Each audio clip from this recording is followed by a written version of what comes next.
Welcome to Box Office Briefing, where we break down movies fast, sharp, and without the fluff. Today we're looking at War Machine, an action sci-fi that shows us Bear Grylls knows best when he says improvise, adapt, overcome, as the main character does his best to survive a very bad camping trip. Let's dive in before I... Because unlike you, we're actually humans, so we have to process shit. It's called emotion.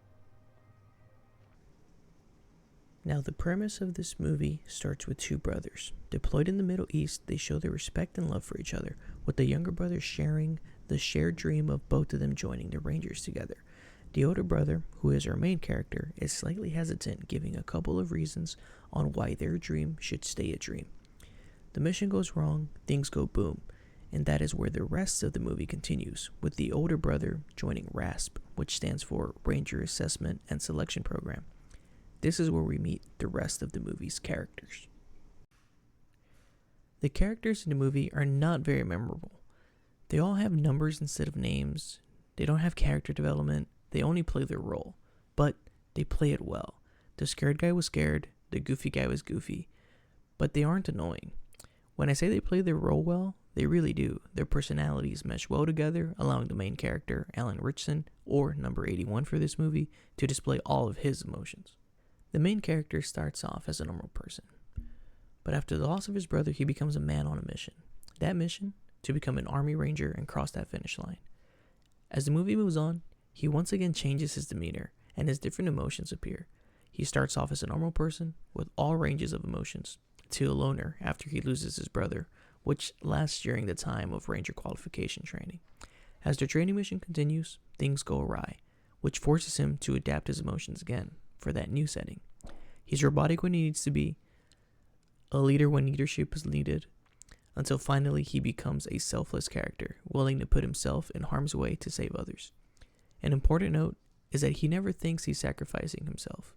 He knows the risks, but always knows that he has the best opportunity to survive. The audio in this movie is very clear. You can tell what is happening when things are happening. The soundtrack is nothing to write home about though, but they do enhance the scenes. Unfortunately, for me, the machine's noise is very generic. It doesn't have that iconic franchise noise such as the Predator series clicking noise made by the Yautja or a lightsaber noise from Star Wars.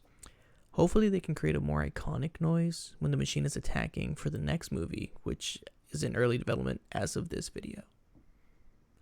The visuals is where this movie absolutely shines. The explosions are great and very dramatic. The fight scenes are also very good. I'm not going to spoil it for you, but when people are unalived by the machine, it's pretty epic. Also, the gore is pretty wild, which earns that R rating for this movie. Even the scene of people just sitting dead or laying dead is really good and can actually bring up some PTSD in some of us. I'm not a fan of shaky cams, but there is a scene that does merit the shaking. It's during a chase scene, and I do think it's good move on the movie on their part to add it. It does make us as the audience feel that we're also being chased and filled with adrenaline, sort of kind of feeling things like blurry and tunnel vision-y. This movie through and through is predictable for the most part.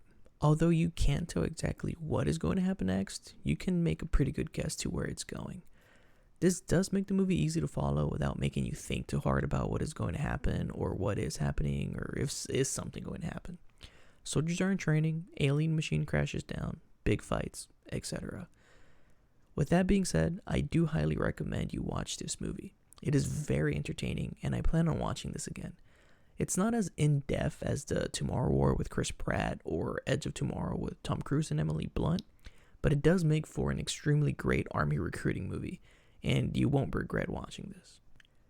Thank you for watching. Please like, subscribe, and comment what you thought of this movie or what I should watch next. Till next time.